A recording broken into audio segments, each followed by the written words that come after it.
ओम गणेशाय नमः।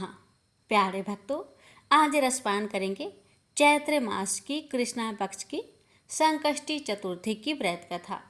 भालचंद्र संकष्टी चतुर्थी हिंदू धर्म में एक अत्यंत शुभ दिन माना जाता है। यह व्रत भगवान गणेश को समर्पित होता है, जो सभी विघ्नों को दूर करने वाले और भक्तों को सुख समृद्धि प्रदान करने वाले देवता हैं। हिंदू पंचांग के अनुसार हर माह में 2 चतुर्थी तिथियां आती है। एक शुक्ल पक्ष की विनायक चतुर्थी और दूसरा कृष्ण पक्ष की संकष्टी चतुर्थी। संकष्टी चतुर्थी का विशेष महत्व होता है, क्योंकि इस दिन भगवान गणेश की पूजा करने से समस्त कष्टों और परेशानियों से मुक्ति मिलती है। भालचंद्र संकष्टी चतुर्थी साल 2025 में चैत्र मास के कृष्णा पक्ष में 17 मार्च को मनाई जाएगी। इस दिन भगवान गणेश की विशेष पूजा अर्चना करने से भक्तों की सभी इच्छाओं की पूर्ति होती है और घर में सुख शांति बनी रहती है। दृक पंचांग के अनुसार चैत्र माह के कृष्णा पक्ष की चतुर्थी तिथि की शुरुआत 17 मार्च 2025 को रात्रि 7:33 बजे होगी और इसका समापन 18 मार्च 2025 को रात्रि 10:09 बजे होगा। इस व्रत को चंद्रोदय व्यापनी चतुर्थी तिथि पर किया जाता है। अगर 2 दिन चंद्रोदय व्यापनी चतुर्थी होती है तो प्रथम दिन को व्रत के लिए चुना जाता है। 17 मार्च 2025 को चंद्रोदय का समय रहेगा 9:18 बजे तक। ऐसे में 17 मार्च को भालचंद्र संकष्टी चतुर्थी व्रत रखा जाएगा। आइए भक्तों जानते हैं भालचंद्र संकष्टी चतुर्थी की पूजा विधि। प्रातःकाल जल्दी उठकर स्नान करें और स्वच्छ वस्त्र धारण करें। पूजा से पहले घर और पूजा कक्ष को अच्छे से साफ करें। एक पवित्र चौकी पर गणेश जी की प्रतिमा या चित्र स्थापित करें। देसी घी का दीपक जलाएं और पूजा स्थल को सुगंधित धूप अगरबत्ती से शुद्ध करें। भगवान गणेश को पीले फूलों की माला, ध्रुवा घास, सिंदूर और चंदन अर्पित करें। गणेश जी को मोदक, लड्डू, विशेष रूप से मोतीचूर के लड्डू या अन्य प्रिय मिठाइयों का भोग लगाएं। भगवान गणेश के निम्न मंत्र का 108 बार जाप करें। ओम भालचंद्राय नमः। भालचंद्र संकष्टी चतुर्थी की व्रत कथा का पाठ करें। भगवान गणेश की भव्य आरती करें और उनसे सुख समृद्धि की प्रार्थना करें। पूजा संपन्न होने के बाद प्रसाद ग्रहण करें और परिवार व अन्य लोगों में वितरित करें। अब आइए रसपान करते हैं गणेश संकष्टी चतुर्थी व्रत कथा। गणेश जी महाराज, आपकी इस पावन कथा को कहने वाले और श्रद्धा पूर्वक सुनने वाले सभी भक्तों पर अपनी कृपा सदा बनाए रखे। प्रेम से बोलिए गणेश भगवान जी की जय। एक समय की बात है जब कैलाश में माता पार्वती और भगवान गणेश विराजमान थे। तब 12 माह के गणेश चतुर्थी का प्रसंग चल रहा था। तब माता पार्वती ने कुतूहलवश भगवान गणेश से पूछा, माता पार्वती, हे पुत्र, चैत्र माह के कृष्णा पक्ष की चतुर्थी को तुम्हारे किस स्वरूप की पूजा की जाती है और उसका विधान क्या है, वो मुझसे कहो। माता पार्वती की जिज्ञासा को शांत करते हुए भगवान गणेश ने कहा, हे माता, चैत्र माह की कृष्णा पक्ष को आने वाली चतुर्थी को मेरे भालचंद्र स्वरूप की पूजा करनी चाहिए। इस दिन पूरे दिन व्रत रखकर रात्रि में षोडशोपचार से मेरा पूजन करना चाहिए। इस दिन व्रती को ब्राह्मण भोजन के अंतराल पंचगव्य पान करते रहना चाहिए। यह पूर्ण रूप से सभी संकटों का नाश करता है। इस व्रत के स्मरण मात्र से मनुष्य को सभी सिद्धियां की प्राप्ति सहज रूप से हो जाती है। अब माता, मैं आपको इस व्रत से जुड़ी एक कथा के विषय में अवगत कराने जा रहा हूँ, अतः आप इसे ध्यान पूर्वक सुनिएगा। सतयुग में मकरध्वज नामक एक राजा हुए थे। परम प्रजा पालक थे। उनके राज्य में सभी लोग सुखी और समृद्धि जीवन व्यतीत कर रहे थे। सभी वर्ण के लोग अपने धर्म का पूर्ण निष्ठा से पालन किया करते थे। प्रजा निरोगी और स्वस्थ जीवन व्यतीत करती थी। प्रजा में चोर और डाकू आदि का कोई भय नहीं था। नगर में रहने वाले सभी लोग उदार, दानी, धार्मिक, बुद्धिमान और सुंदर थे। इतना सुंदर राज्य होने के पश्चात राजा पुत्र सुख से वंचित थे। पुत्र रत्न की प्राप्ति हेतु उन्होंने कई यत्न किए। अंततः महर्षि याज्ञवल्क्य की कृपा से उन्हें पुत्र धन की प्राप्ति हुई। पुत्र रत्न की प्राप्ति होने पर राजा की खुशी का कोई ठिकाना नहीं रहा था। अब वो अपने राज्य का संपूर्ण कार्यभार अपने मंत्री धर्मपाल को सौंपकर विविध प्रकार के खेल खिलौने से अपने राजकुमार का पालन पोषण करने लगे। यहाँ राज्य का शासन अपने हाथों में आ जाने से मंत्री धर्मपाल धन्य धान्य से संपन्न हो गए। मंत्री महोदय को एक से बढ़कर एक पुत्र की प्राप्ति हुई। सभी पुत्रों का विधि विधान से पूरे हर्षोल्लास के साथ विवाह संपन्न किया। अब सभी मात्र पुत्र धन का उपभोग बड़े जतन से करने लगे। परिवार के सभी सदस्यों में सबसे छोटे पुत्र की पुत्र वधू बहुत धर्मपरायण थी। वो भगवान गणेश की परम भक्त थी। चैत्र माह के कृष्णा पक्ष की चतुर्थी आने पर ने भगवान गणेश की पूर्ण श्रद्धा से आराधना और पूजा की और उनका व्रत अनुष्ठान भी किया। पूजन और व्रत से विचलित होकर सास अपनी पुत्र वधू से कहने लगी, अरे क्या तंत्र मंत्र द्वारा पुत्र को अपने वश में कराने के उपाय कर रही है? अपनी सास द्वारा बारंबार निषेध किए जाने पर भी अपनी पुत्र वधू में कोई बदलाव आता ना देख सास पुनः बोली, अरे दुष्टा, मेरे बार बार कहने पर भी तू मेरी बात को अनदेखा कर रही है। मैं तुझे पीट कर ठीक कर दूंगी। मुझे ये सब तांत्रिक अभिचार पसंद नहीं है। अपनी सास की बात सुन पुत्र वधू ने विनम्रता से कहा, हे सासू माँ, मैं संकट नाशक गणेश भगवान का व्रत कर रही हूँ।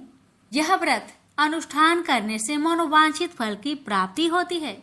अपनी पुत्र वधू की बात सुन क्रोधवश सासू ने अपने पुत्र से कहा, हे पुत्र, तुम्हारी वधू जादू टोने पर उतारू हो गई है। मेरे बार बार समझाने पर भी उसने मेरी एक ना सुनी। अब तुम ही उसे मारकर उसकी अकल को ठिकाने लाओ। मैं किसी गणेश जी को नहीं मानती। वो कौन है और उसका व्रत कैसा होता है? हम लोग तो राजकुल से हैं। हमारी भला किस विपत्ति को वो नष्ट करेंगे? माता की आज्ञा को मानते हुए उसके पति ने उसे मारा। इतनी पीड़ा को सहन करते हुए भी उस पुत्र वधू ने व्रत को पूर्ण किया। व्रत के अंत में वो भगवान गणेश जी का स्मरण करते हुए प्रार्थना करने लगी और कहने लगी, हे विघ्नेश्वर, हे गणपति, आप हमारे ससुर को अपना परचम दिखाइए ताकि वो आपकी महिमा को समझ पाए और उनके मन में आपके प्रति श्रद्धा भाव जागृत हो। अपने भक्त की करुण पुकार सुन भगवान गणेश जी ने देखते ही देखते राजा के पुत्र का अपहरण कर लिया। उसे धर्मपाल के महल में छुपा दिया। उसके बाद राजकुमार के सभी वस्त्र अलंकारों को उतारकर राजमहल में फेंक दिए और खुद अंतर्ध्यान हो गए। इधर राजा ने प्रेम पूर्वक अपने पुत्र को पुकारा, किंतु उन्हें कोई प्रति उत्तर नहीं मिला। प्रति उत्तर ना मिलने पर उन्होंने शीघ्रता से पुत्र की खोज शुरू कर दी। राजा को अपने महल में पुत्र की पुष्टि ना होने पर वो शीघ्रता से मंत्री धर्मपाल के महल में गए और वहां जाकर अपने पुत्र को खोजने लगे। उन्होंने सबसे पूछा, मेरा राजकुमार कहाँ है? यहाँ उसके सभी वस्त्र और आभूषण मिल गए हैं, किंतु मेरा राजकुमार कहाँ चला गया? किसने ऐसा निंदनीय कार्य किया है? हाय, मेरा राजकुमार कहाँ है? राजा की व्याकुलता धीरे धीरे अब बढ़ने लगी थी। राजा की दशा को देख मंत्री धर्मपाल ने कहा, हे राजन, आपका चंचल पुत्र कहाँ है? उसका मुझे कोई पता नहीं है, किंतु मैं अभी पूरे राज्य में बाग बगीचे आदि स्थानों पर उसकी खोज आरंभ करता हूँ। उसके बाद व्याकुल राजा नौकरों सेवकों आदि से कहने लगे, हे अंगरक्षकों, सेवकों, मेरे पुत्र का शीघ्र पता लगाओ। राजा का आदेश मिलने मात्र से राजा की पुत्र की खोज जोरों शोरों से शुरू हो गई, किंतु राजा के पुत्र का कोई पता नहीं चला। जब राजा के पुत्र का कहीं पता न चला, तब वो राजमहल में आके राजा के समक्ष डरते डरते यह निवेदन करने लगे, हे राजन, हमें क्षमा करें, अभी तक अपहरणकारियों का कोई पता नहीं चला। राजकुमार को पूरे नगर में किसी ने आते जाते नहीं देखा। उनकी बातें सुनकर क्रोधवश होकर राजा ने अपने मंत्री को बुलवाया और कहा, हे धर्मपाल, मेरा राजकुमार कहाँ है? मुझे साफ साफ बता दे कि मेरा राजकुमार कहाँ है। उसके सभी वस्त्र आभूषण मुझे दिखाई दे रहे हैं, केवल वही नहीं है। अरे नीच, मुझे बता दे कि मेरा राजकुमार कहाँ है, अन्यथा मैं तुझे और तेरे कुल का नाश कर दूंगा। इसमें जरा भी संदेह मत रखना। राजा द्वारा डांट पड़ने के कारण मंत्री विचलित हो गए। मंत्री धर्मपाल ने राजा के समक्ष नतमस्तक होकर कहा, हे भूपाल, मेरा विश्वास कीजिए, मैं अभी पता लगाता हूँ। इस नगर में बालक अपहरणकर्ताओं का कोई गिरोह भी नहीं है, ना ही कोई डाकू आदि यहाँ वास करते हैं, किंतु पता नहीं किस नाराधमी ने ऐसा नीच कर्म किया है और न जाने कहाँ गायब हो गया है। धर्मपाल अब अपने महल आकर अपनी पत्नी एवं पुत्र से पूछने लगा। उसने अपनी सभी पुत्र वधुओं को बुलाकर पूछा कि यह नीच कर्म किसने किया है। यदि राजकुमार का पता नहीं चलता है तो राजन मुझे और मेरे पूरे वंश का विनाश कर देंगे। अपने ससुर की बात को सुनकर सबसे छोटी पुत्र वधु ने कहा, हे पिताश्री, आप इतने चिंतित क्यों हो रहे हैं? ये सब भगवान श्री गणेश की लीला है। उन्हीं की कोप का परिणाम आप भुगत रहे हैं। अतः आप भगवान श्री गणेश की पूजा आराधना करें। अगर राजा से लेकर नगर के सभी प्रजाजन पूर्ण श्रद्धा के साथ गणेश जी की चतुर्थी व्रत को करे तो व्रत के फलस्वरूप भगवान गणेश जी राजकुमार को अवश्य लौटा देंगे। मेरा वचन कभी मिथ्या नहीं होता। छोटी पुत्र वधु की बात सुनकर ससुर ने कहा, हे पुत्री, तुम सत्य कह रही हो, तुम धन्य हो। हमारे कुल में एक तुम ही हो जो मेरा और मेरे कुल का उद्धार कर दोगी। भगवान गणेश जी की पूजा कैसे की जाती है वो तुम मुझे बताओ। हे सुलक्षणी, मैं मंद बुद्धि होने के कारण भगवान गणेश की व्रत का महिमा नहीं जानता हूँ। अतः मुझ पर और मेरे परिवार को उनके किए गए अपराध की क्षमा दे और मेरे राजकुमार का पता लगवा दो। तब सभी लोग ने भगवान श्री गणेश का कष्टनाशक चतुर्थी व्रत के अनुष्ठान को किया। राजा सहित सभी नगरों ने गणेश जी को प्रसन्न करने हेतु व्रत का अनुष्ठान किया।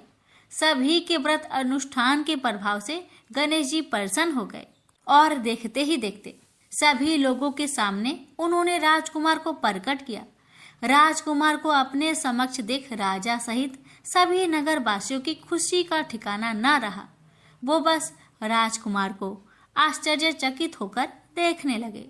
राजा अपने पुत्र को पुनः प्राप्त कर खुशी से फूले नहीं समाया। भगवान गणेश की लीला को देख वो नतमस्तक होकर कहने लगे, भगवान गणेश जी, आप धन्य हो और धर्मपाल तुम्हारी छोटी पुत्र वधु भी धन्य है, जिसकी कृपा से आज मेरा पुत्र यमराज के वहां जाकर भी दोबारा लौट आया। अतः आप सभी नगरजन इस संतानदायक व्रत को विधिवत करते रहे। श्री गणेश जी बोले, हे माता, इस व्रत से बढ़कर इस लोक तथा सभी अन्य लोक में और कोई व्रत नहीं है। कथा का श्रवण युधिष्ठिर ने भगवान श्री हरि कृष्ण से सुना था और इसी चैत्र माह के कृष्ण पक्ष को आने वाली चतुर्थी का व्रत करके उन्होंने अपने खोए हुए राज्य को फिर से प्राप्त किया। प्रेम से बोलिए गणेश भगवान की जय। पौराणिक एवं प्रचलित श्री गणेश कथा के अनुसार एक बार देवता कई विपदाओं में घिरे हुए थे। तब वह मदद मांगने के लिए कैलाश पर्वत पर भगवान शिव जी के पास आए। उस समय भगवान शिव, माता पार्वती और उनके साथ कार्तिकेय जी और गणेश जी साथ में बैठे हुए थे। देवताओं की विपदाओं को सुनकर शिव जी ने कार्तिकेय एवं गणेश जी से पूछा कि तुम में से कौन इन देवताओं के कष्टों का निवारण कर सकते हो। शिव जी की बात सुनकर कार्तिकेय जी और गणेश जी दोनों खड़े हो गए और स्वयं को इस कार्य के लिए सक्षम बताया। तब भगवान शिव ने मन में सोचा कि इन दोनों की परीक्षा लेनी पड़ेगी। जो परीक्षा में सफल होगा वही देवताओं की मदद करने जाएगा। इतना ही मन में सोचकर भगवान शिव ने दोनों की परीक्षा लेते हुए कहा कि तुम दोनों में से जो सबसे पहले पृथ्वी की परिक्रमा करके आएगा वही देवताओं की मदद करने जाएगा। भगवान शिव जी के मुख से यह वचन सुनते ही कार्तिकेय जी अपने वाहन मोर पर बैठकर पृथ्वी की परिक्रमा करने के लिए तुरंत ही निकल गए। परंतु गणेश जी सोच में पड़ गए कि वह चूहे के ऊपर चढ़कर सारी पृथ्वी की परिक्रमा करेंगे तो इस कार्य में उन्हें बहुत समय लग जाएगा। अब भगवान सोच में पड़ गए कि मैं क्या करूं। तभी भगवान गणेश के दिमाग में एक उपाय सूझा। करना क्या था, गणेश जी अपने स्थान से उठ खड़े हुए और अपने माता पिता यानी शिव जी और पार्वती जी की 7 बार परिक्रमा करके वापस बैठ गए। अब उधर कार्तिकेय जी पृथ्वी की परिक्रमा करके लौटे और अपने आप को विजेता बताने लगे। अब इधर भगवान शिव ने गणेश जी से पूछा कि पुत्र, तुमने पृथ्वी की परिक्रमा क्यों न की, इसका कारण बताओ। तब श्री गणेश जी ने कहा, माता पिता के चरणों में ही समस्त लोक है। यह सुनकर भगवान शिव जी ने गणेश जी को देवताओं के संकट दूर करने के लिए आज्ञा दे दी और इस प्रकार भगवान शिव ने गणेश जी को आशीर्वाद दिया कि चतुर्थी के दिन जो भी तुम्हारा पूजन करेगा और रात्रि में चंद्रमा को अर्घ्य देगा और इस कथा को श्रद्धा भाव से पूरा सुनेगा, उसके तीनों ताप यानी दैहिक ताप, दैविक ताप तथा भौतिक ताप दूर होंगे। इस व्रत को करने से व्रतधारी के सभी तरह के दुख दूर होंगे और उसे जीवन के भौतिक सुखों की प्राप्ति होगी। चारों तरफ से मनुष्य की सुख समृद्धि बढ़ेगी, पुत्र पौत्र आदि धन ऐश्वर्य की कमी नहीं रहेगी। हे भगवान, इस कथा को जो भी भक्त श्रद्धा पूर्वक श्रवण करे उस पर अपनी कृपा सदा सर्वदा बनाए रखना। प्रेम से बोलिए गणेश भगवान जी की जय। एक बार भगवान शिव और माता पार्वती नदी किनारे बैठे हुए थे। वहां माता पार्वती ने भगवान शिव जी से समय व्यतीत करने के लिए चौपर खेलने के लिए कहा। शिव जी चौपर खेलने के लिए तैयार हो गए, परंतु इस खेल में हार जीत का फैसला कौन करेगा, यह प्रश्न उनके समक्ष उठा। तो भगवान शिव जी ने कुछ तिनके एकत्रित कर उसका एक पुतला बनाकर उसकी प्राण प्रतिष्ठा कर दी और पुतले से कहा, बेटा, हम चौपर खेलना चाहते हैं, परंतु हमारी हार जीत का फैसला करने वाला यहाँ कोई नहीं है, इसलिए तुम बताना कि हम दोनों में से कौन जीता और कौन हारा। उसके बाद भगवान शिव और माता पार्वती का चौपर खेल शुरू हो गया। यह खेल 3 बार खेला गया और संयोग से 3 बार माता पार्वती ही जीत गई। खेल समाप्त होने के बाद बालक से हार जीत का फैसला करने के लिए कहा गया, तो उस बालक ने कह दिया कि भगवान शिव विजयी है। झूठा बात सुनकर माता पार्वती क्रोधित हो गई। क्रोध में उन्होंने बालक को लंगड़ा होने और कीचड़ में पड़े रहने का श्राप दे दिया। बालक ने माता पार्वती से माफी मांगी और कहने लगा, हे माता, मुझसे यह अज्ञानता बस हुआ है, मैंने किसी देश भाव से ऐसा नहीं कहा, इसलिए मुझे क्षमा कर दीजिए। बालक के क्षमा मांगने पर माता को दया आई और माता ने कहा, देखो, यहाँ गणेश पूजन के लिए नाग कन्याएं आएगी। उनके कहे अनुसार तुम गणेश जी का व्रत करो। ऐसा करने से तुम मुझे प्राप्त करोगे। यह कहकर माता पार्वती शिव जी के साथ कैलाश पर्वत चली गई। 1 वर्ष के बाद उस स्थान पर नाग कन्याएं आई। तब नाग कन्याओं से श्री गणेश व्रत की विधि मालूम करने पर उस बालक ने 21 दिन लगातार गणेश जी का व्रत बड़े ही श्रद्धा भाव से किया।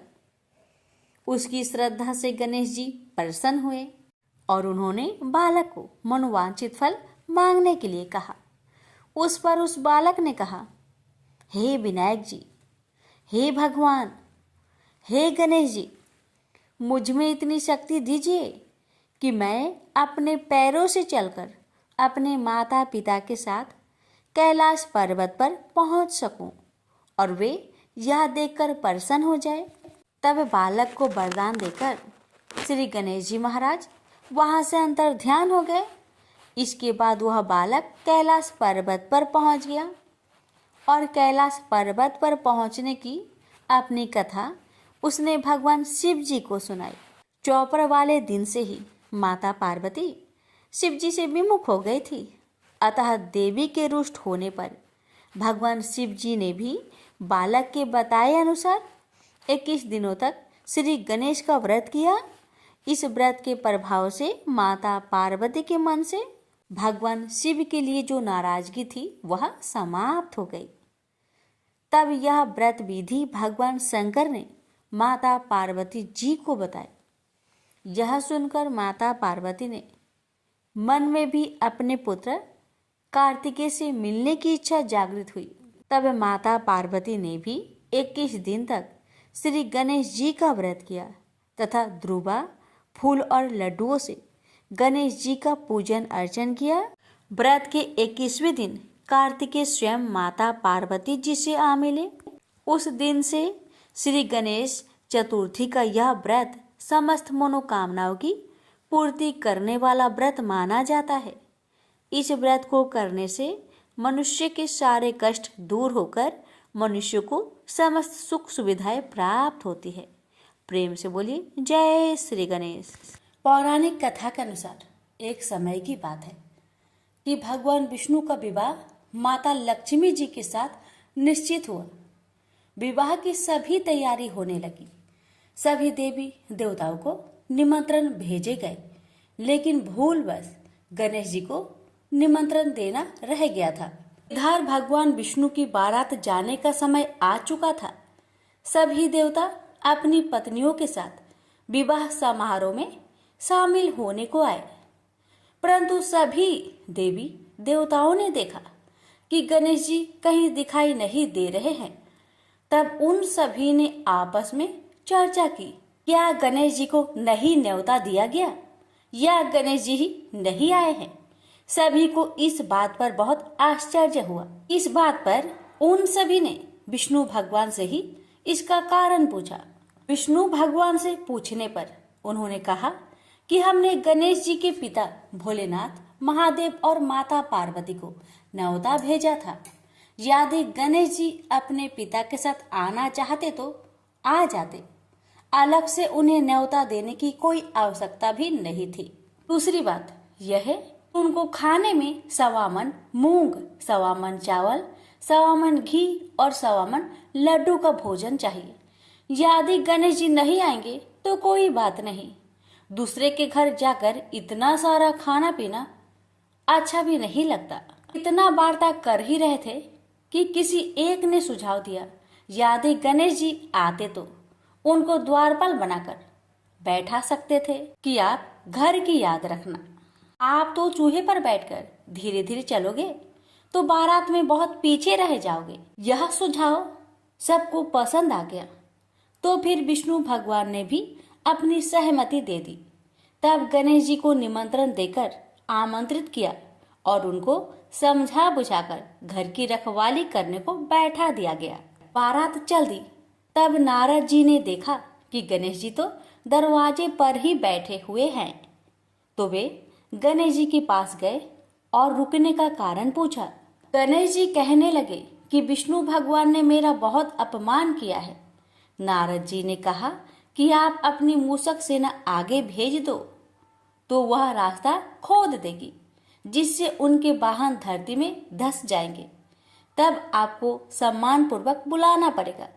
अब तो गणेश जी ने अपनी मूषक सेना को आदेश दिया, जाओ, और सेना ने जमीन पोली कर दी।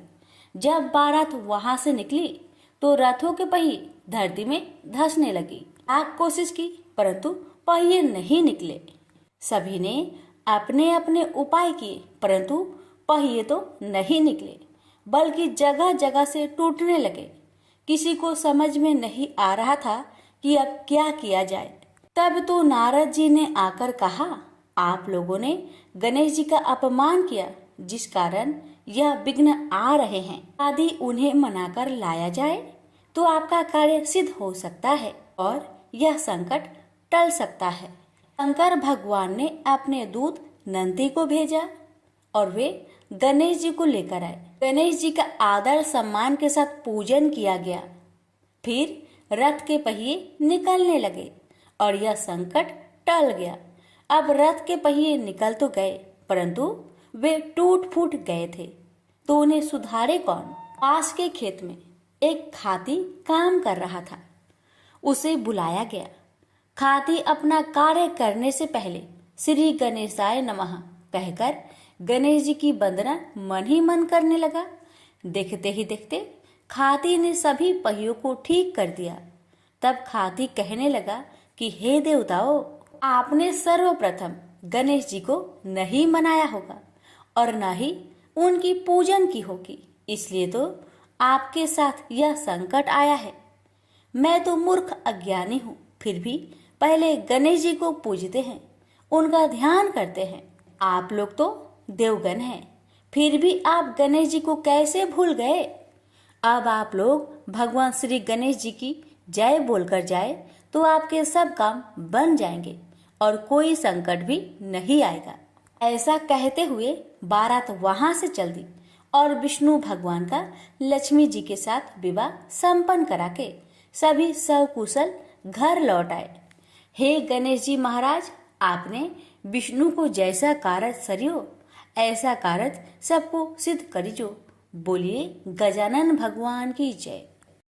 एक नगर में एक बूढ़ी माँ रहती थी। वह अपने बेटे की सलामती के लिए 12 महीनों की चौथ का व्रत करती थी।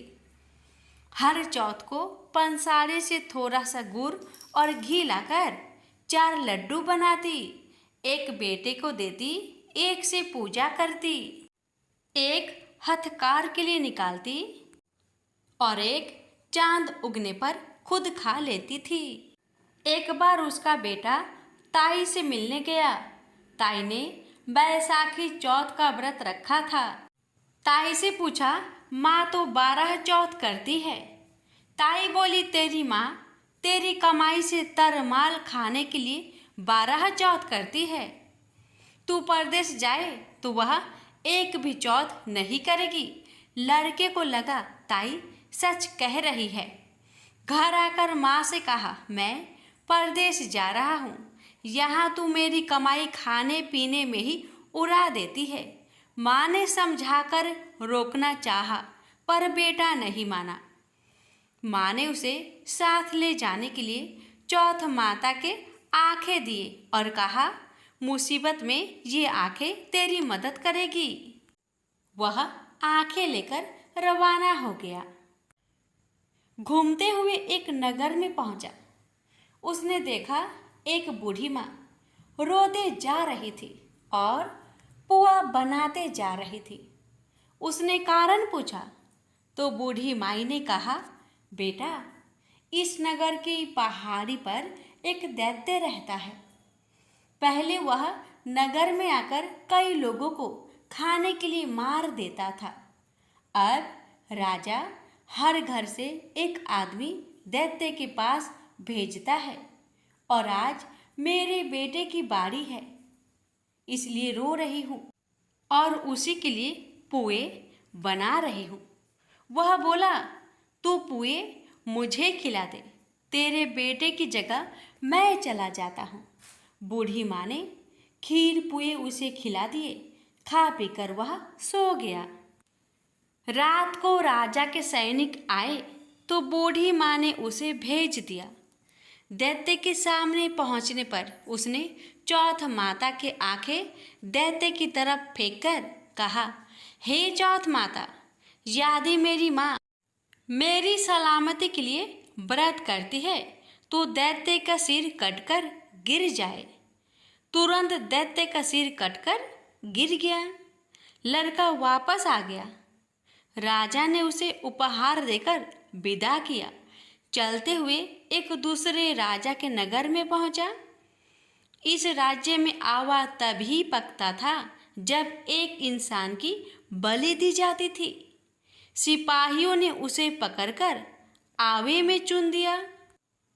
लड़के ने आंखें आवे में डाले और कहा, हे चौथ माता, यदि मेरी माँ मेरी सलामती के लिए व्रत करती है तो आवा मेरी बलि लिए बिना ही झट से पक जाए। आवा तुरंत पक गया। आवे में से मिट्टी की जगह सोने चांदी के बर्तन निकले। अंदर से लड़का बोला, बर्तन धीरे धीरे निकालना, मुझे लग न जाए। राजा ने उसे निकलवाया और पूछा, इस आवे से तुम बच कैसे गए? लड़के ने बताया कि उसकी माँ चौथ माता का व्रत करती है, व्रत के कारण ही वह बच पाया है। राजा को विश्वास नहीं हुआ। उसने एक चांदी की सुराही मंगवाई और कहा कि सुराही की नली से निकलकर दिखाओ, तभी मुझे विश्वास होगा। लड़के ने चौथ माता को याद करके आंखें सुराही में डाले और कहा, मैं भंवरा बनूं, सुराही से निकलूं। लड़का भंवरा बनकर सुराही से निकल गया। राजा ने खुश होकर राजकुमारी की शादी उसके साथ करवाई और सभी लोगों को चौथ माता का व्रत करने को कहा। उसे माँ की याद आई। उसने राजा के पास जाकर खुद के नगर जाने की इच्छा जाहिर की। राजा ने रथ, घोड़ा, हाथी और खूब सारा दान दहेज देकर उन्हें विदा किया। चौथ के दिन अपने नगर पहुंचा। वह अकेला पंसारी के यहाँ माँ का इंतजार करने लगा। सोचा चौथ है तो माँ यहाँ जरूर आएगी। थोड़ी देर बाद लकड़ी टेकती हुई माँ आती दिखी। बेटा माँ के चरणों में गिर पड़ा। कहा, माँ, मैं तेरा बेटा हूँ, मुझे माफ कर दो। माँ ने उसे गले से लगा लिया। लोग चौथ माता की जय जयकार करने लगे। उस नगर के सभी लोग चौथ माता का व्रत करने लगे। हे चौथ माता, जैसे बूढ़ी माँ और उसके बेटे की सहायता की, वैसे हमारी भी करना। कहानी कहने और सुनने वाले पर कृपा करना। बोलिए चौथ माता की जय हो। एक सेठ सेठानी थे। उनके एक बेटा और बहू थे। बहू सबको भोजन करा के फिर स्वयं भोजन करती। एक पड़ोसन ऐसी भी थी जो रोज पूछती कि बहू आज क्या बनाया और क्या खाया। बहू कहती, ठंडो बासी। एक दिन उसके पति ने ऐसा सुनकर विचार किया कि आज तो पकवान बनाए जाए, फिर देखे कि मेरी पत्नी क्या कहती है।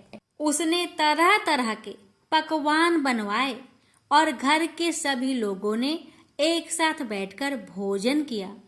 आज भी पड़ोसन ने पूछा तो बहू ने कहा, ठंडो बासी। सेठ के लड़के ने सोचा, हो ना हो कोई बात अवश्य है जिससे कि मेरी पत्नी ऐसा कहती है। उसने पत्नी से पूछा, तुम रोज ठंडो बासी खाया, ऐसा क्यों कहती हो, जबकि हम सबने एक साथ बैठकर कई तरह के पकवान खाए। उसकी पत्नी बोली, हम लोग जो खा रहे हैं वह बाप बूढ़ों की कमाई है। जिस दिन आप कमा कर लाओगे उस दिन मैं समझूंगी कि ताजा भोजन कर रही हूँ। अब एक दिन लड़के ने माँ से कहा, माँ, मैं एक बड़े शहर में कमाई करने जा रहा हूँ। माँ बोली, बेटा, अपने पास इतना धन है कि खाया नहीं खुटेगा। माँ के मना करने पर भी बेटे ने स्वयं कमाने का दृढ़ निश्चय कर लिया और जाते समय पत्नी से कहा, मैं जब तक कमाकर बहुत सा धन लेकर ना आऊं, तुम चूल्हे की आग मत बुझने देना। एक दिन चूल्हे की आग बुझ गई तो वह मन ही मन घबराने लगी, कहीं मेरे पति पर संकट तो नहीं आन पड़ा। जल्दी से पड़ोस में से आग लाकर चूल्हे में रख दूं। ऐसा विचार करके पड़ोस में गई। वहां पड़ोसन चौथ माता का व्रत पूजन कर रही थी। पड़ोसन ने कहा, थोड़ी देर में आकर ले जाना। बहू ने पड़ोसन से पूछा, आप यह व्रत क्यों करती हैं? इससे क्या मिलता है? पड़ोसन ने कहा, चौथ माता के इस व्रत को करने से अन्न लक्ष्मी मिले और अपनी मनोकामना पूरी हो। अब बहू भी चौथ माता का व्रत करने लगी। दीवार पर चौथ माता बनाई। उस दिन घी गुड़ का चूरमा बनाकर रात्रि को चंद्रमा को अर्घ्य देकर भोजन करती। ऐसा करते करते बहुत दिन हो गए। चौथ माता ने उस बहू के पति को सपना दिया कि साहूकार का बेटा, तू जागे कि सोवे, तेरी पत्नी बहुत याद कर रही है। घर जाकर उसकी चिंता मिटा। तू दुकान खोलकर कंकु केसर का पगलिया बना के बैठ जाना। आज तेरा हिसाब किताब चुकता हो जाएगा। अब तो चौथ माता ने जैसा कहा था वैसा ही हुआ। उसने घर जाने की तैयारी की और गाड़ी भर के धन दौलत लेकर चल दिया। रास्ते में एक बड़ा सा काला नाग फन फैलाए बैठ गया और कहने लगा, आज तो मैं तुझे डसूंगा, छोड़ूंगा नहीं। आज तेरी आयु पूरी हो गई है। तो सेठ के लड़के ने कहा, आज चौथ माता ने मुझे सपना दिया है तो मैं अपनी पत्नी से मिलने घर जा रहा हूँ। वहां मेरी पत्नी बहुत चिंता कर रही है। मैं उससे मिलकर जरूर आऊंगा, तब तुम मुझे डस लेना। नाग ने कहा, तुम शपथ पूर्वक कहकर जाओ तो मैं तुम्हें जाने दूंगा, परंतु लौट कर नहीं आए तो तुम्हारे घर आकर मैं तुम्हें डस लूंगा। इस प्रकार सर्प को वचन देकर वह अपने घर पहुंचा। वहां सभी से हंसी खुशी से मिला और भोजन करके उदास होकर बैठ गया। उसकी पत्नी ने उदास होने का कारण पूछा तो पति ने काले नाग वाली बात बताते हुए कहा, यदि मैं उसके पास नहीं जाऊंगा तो वह घर आकर मुझे डस लेगा। पत्नी बहुत चतुर थी। उसने कहा कि आप घबराओ नहीं, लेट जाओ, मैं एक उपाय करती हूँ। पत्नी ने कमरे की 7 पीढ़ी सिराओ धोई। पहले पीढ़ी पर रेत, दूसरी पीढ़ी पर इत्र, तीसरी पीढ़ी पर गुलाब, चौथी पीढ़ी पर कंकु केसर, 5वीं पीढ़ी पर लड्डू पेड़ा, 6ठी पर गादी गलीचा और 7वीं पीढ़ी पर दूध का कटोरा भरकर रख दिया। इस प्रकार वह 7 ही पीढ़ी सजाकर बैठ गई। आधी रात होते ही नाग आकर पीढ़ी चढ़ने लगा। पहली पीढ़ी पर रेत में लौट गया और कहने लगा कि सेठ की बहू ने आराम तो बहुत दिया, पर वचन से बंधकर आया हूँ, सो डसूंगा अवश्य ही। इस प्रकार 7 पीढ़ियों पर नाग आराम करता हुआ और कहता हुआ कि डसूंगा जरूर। कमरे में जाने ही वाला था कि चौथ माता ने विचार किया कि मैं इसे नहीं बचाऊंगी तो संसार में धर्म कर्म और व्रत पूजन को कौन मानेगा। अब तो गणेश जी, चंद्रमा जी और चौथ माता ने उसे बचाने का विचार किया। चंद्रमा जी ने उजाला किया, चौथ माता ढाल बनी और गणेश जी ने तलवार लेकर नाग को मार दिया और ढाल से ढक दिया।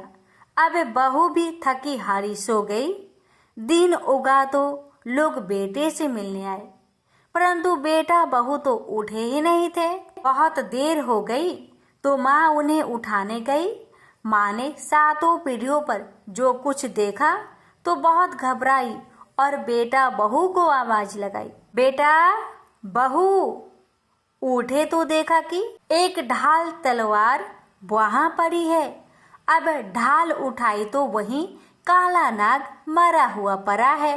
बेटा बहू ने सोचा कि आज तो धर्म कर्म ही आड़े आए हैं, जो भगवान गणेश जी और चौथ माता ने अपनी रक्षा की है।